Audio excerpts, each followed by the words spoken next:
I will be the greatest president that California has ever seen. I want the water to come down and come down to Los Angeles and also go out to all the farmland that's barren and dry. You know, they have land that they say is the equivalent of the land in Iowa, which is about as good as there is anywhere on earth. The problem is it's artificial because they artificially stop the water from going onto the land. I'm sorry, but what? Does Trump think that there's some giant faucet in our state that officials refuse to turn on?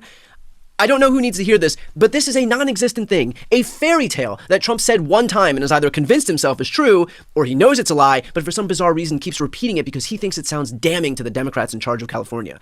I asked Newsom about this claim, and he wasn't too amused by it. We have no spigot that we can go and move as he keeps. I mean, I think he actually believes it, because I've been hearing this for 6 or 7 years. So to recap here, Trump's conditions for deigning to release disaster assistance to a state that is one of the biggest donor states in the nation is that we fix a problem that doesn't exist with regard to voter fraud, and another problem that doesn't exist with regard to an imaginary water spigot. We've got the president of the United States trafficking in fairy tales while holding disaster relief hostage for people who have lost everything. How much of an impediment to your job is contending with disinformation when you should be focused on more important things? Anything else other than that? At first, the mindset, I'm putting my head down, that's just noise. And then I started realizing with my head down, I'm out in the community, people are reflecting stuff that made no sense. I said, why didn't you send us water? There's no state water. Why do you care about the smell? I said, what are you talking about?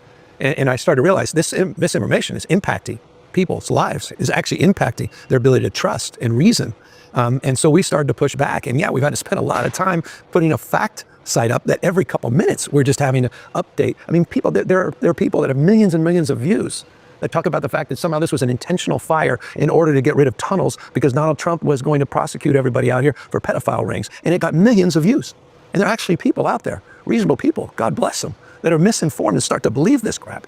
And so we have to push back. And look, to be in the middle of this, to deal with hurricane force winds that attach to a fire, at the same time we're dealing with hurricane force misinformation and intentional disinformation, not just by the President of the United States, but guys like Elon Musk that will platform all this bullshit as well. And forgive my language, that's what it is. Despite all of this, he's now suggesting that we actually eliminate FEMA altogether. Probably less FEMA because FEMA just hasn't done the job. And we're looking at the whole concept of FEMA. I like, frankly, the concept when North Carolina gets hit, the governor takes care of it. When Florida gets hit, the governor takes care of it, meaning the state takes care of it.